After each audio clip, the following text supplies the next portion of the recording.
Greetings, youngling. In our previous lesson, we discussed the different types of lightsabers that were available for the purpose of understanding your weapon and its capabilities, whether it was suited for solo practice, or light sparring, or for more intense combat. We also discussed the different types of armor that were available, protective gear, so that you may protect yourself if you choose to engage in combat. It is your responsibility to make sure that you and any other combatants are properly protected, so that you may have an enjoyable and productive and educational experience. In this lesson, we are going to be understanding stance and movement. These are your first steps. This lesson is important as it is an integral component, a building block for what comes later, attack and defense. You must maintain a proper balance of body and of mind to make sure that you are adequately prepared for any situation. Let's begin. We will first discuss how to hold our weapon. As this class is based upon Form 1, Shii, all our considerations will be based upon that premise. Form 1 was based on ancient sword combat, as the Jedi began to transition from ancient blades imbued with the Force with large physical swords into using the lightsabers that we start to know today. Even though lightsabers back then were considerably different than the lightsabers that we know today. Form 1 uses only one blade, as is typical of traditional sword fighting. To hold the saber, you use two hands. Your dominant hand is closer to the blade. In this case, I am right-handed. Therefore, my dominant hand is closer to the blade. It is the driving force of my hand. The left hand is for stability and for guidance, but the right hand, your dominant hand, moves the saber where it needs to go. If you are left-handed, you will reverse this grip. Your left hand, if it is dominant, will be towards the blade, and your right hand will be the guiding stability hand. To hold the saber, there are two primary considerations for which way to hold the saber, which direction to hold the saber. Holding it up historically would be easier, or perhaps down here more at the waist, that's pointing up. It would be historically easier because if you were holding a heavy metal blade, holding it upward would reduce its weight. To hold a sword out, particularly one-handed, will be quite difficult. There's a lot of weight to that sword. So, a ready stance would be holding the lightsaber to your waist or toward your head. Another benefit to holding the lightsaber up here is that it would allow you to come into your attack much more heavily. But again, this is if you were using a heavy metal blade. An alternate angle, as we are not using heavy metal blades, but lightsabers, which are considerably lighter, would be to hold it at an angle, about a 45-degree angle. The purpose of this is what's called point menace. Point menace is when you are pointing the tip of your blade toward the opponent's face. It is a way of keeping them at distance, keeping them on guard. This also keeps your hands and your weapon at a more ready position, so that you will be ready to block or attack at any angle more easily. Now let us discuss the stance, how you stand. The important thing when you're standing is to make sure that you are properly balanced. You must stand about shoulder width apart. with your knees pointing in two directions. It is not necessary to have a 90-degree stance necessarily, but you should not be pointing the same direction because that will limit your ability to move or turn. A slightly angled stance will provide you good balance. When you stand, do not rest on the back of your feet, on your heels. This will make you tip backward and it will put unnecessary strain on your back leg. And it does not particularly matter which leg is in front. So instead of balancing on the back of your feet, you want to balance at the ball of the foot, at this portion here, so that you are perfectly centered. You can feel your weight dropping down straight, and you are not leaning in one direction or another.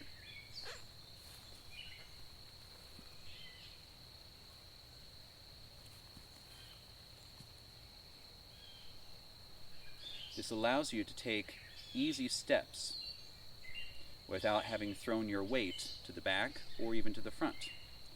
You must also not attempt to stand at the front of your feet, at your toes, because again, you are placing unnecessary strain in your muscles to maintain that extra weight. You want to provide yourself with as much ease as possible and balance so that way you are ready for any position, for any situation. So therefore, stand at the balls of your feet for your balance. We will now discuss steps.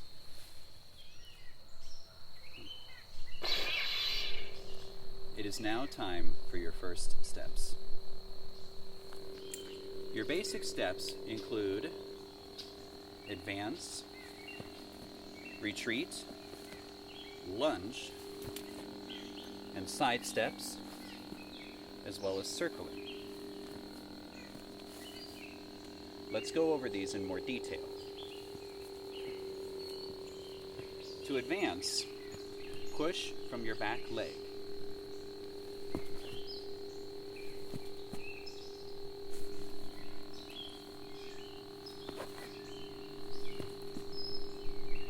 Make sure that you maintain your stance when you have finished your step.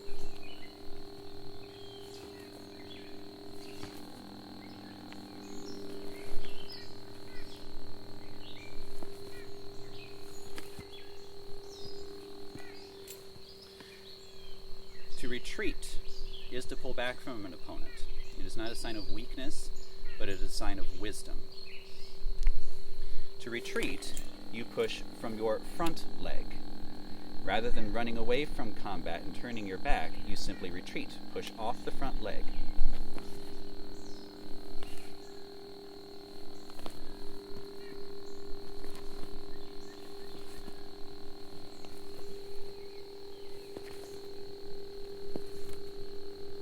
They are small, controlled steps.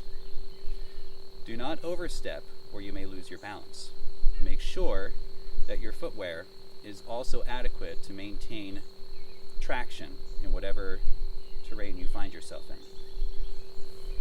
Next is the lunge. The lunge is a larger step designed to quickly advance towards your opponent.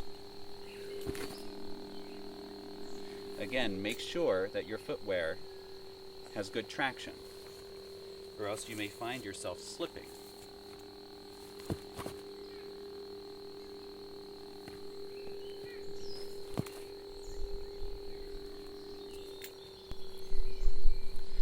Let's also discuss sidestepping. To do a proper sidestep, I find that doing X's on the ground are helpful. Notice the pattern of my steps. I don't simply cross in front of myself this way, because that might clumsily cause me to trip over myself.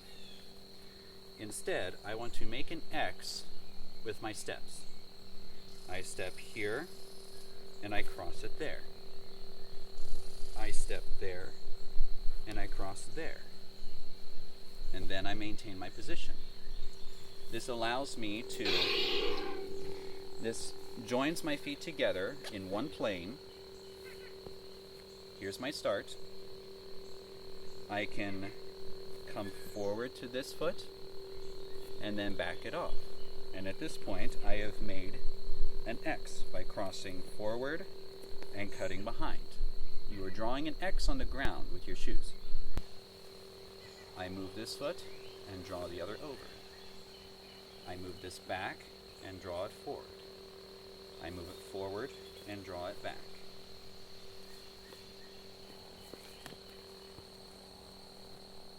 I move this forward and draw it back. Move this back and draw it forward. Move this forward and draw it back. I move this forward and draw it back. I move this back and draw it forward. I move this forward and draw it back. This allows you to negotiate not just a straight line of offense and attack, but also of mobility, to either navigate your terrain or to try to get a better angle at your opponent.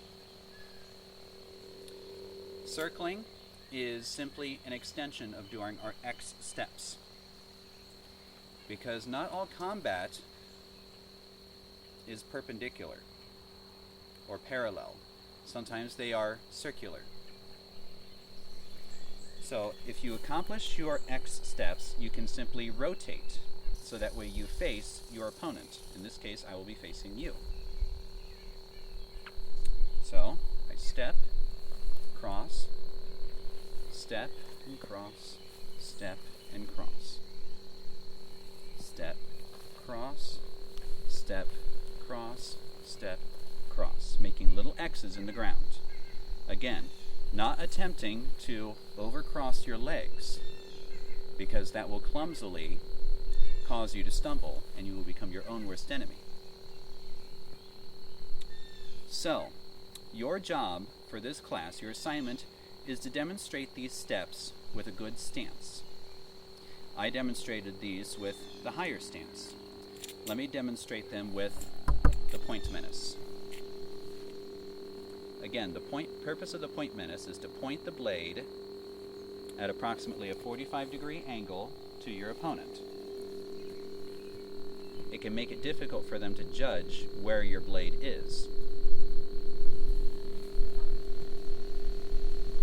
Let's see these steps with this angled stance.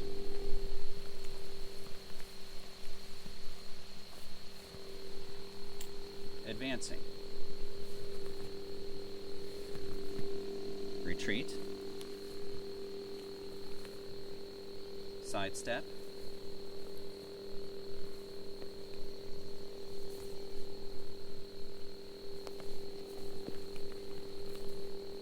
And circling.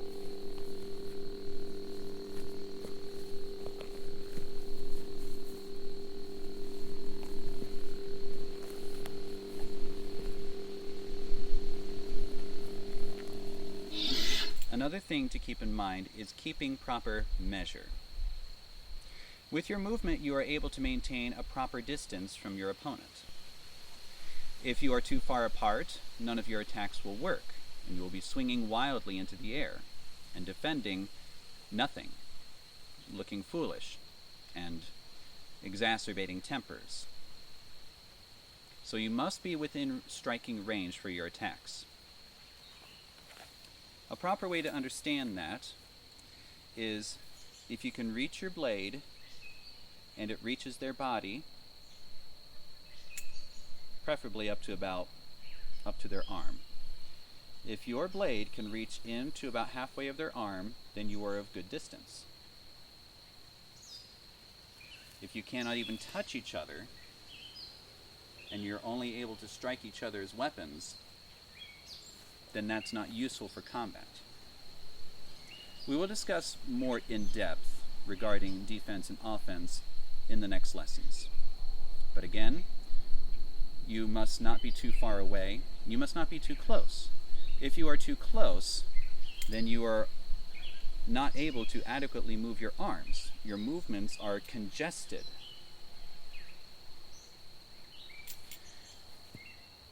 So you must maintain a proper measure in order for proper defense and attack. Otherwise, it becomes more of a wrestling match. And so, your assignment, again, is to demonstrate these steps using good grip and stance. These are the building blocks of defense and offense.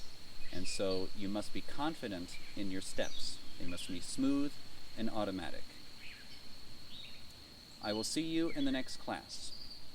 Until then, may the Force be with you.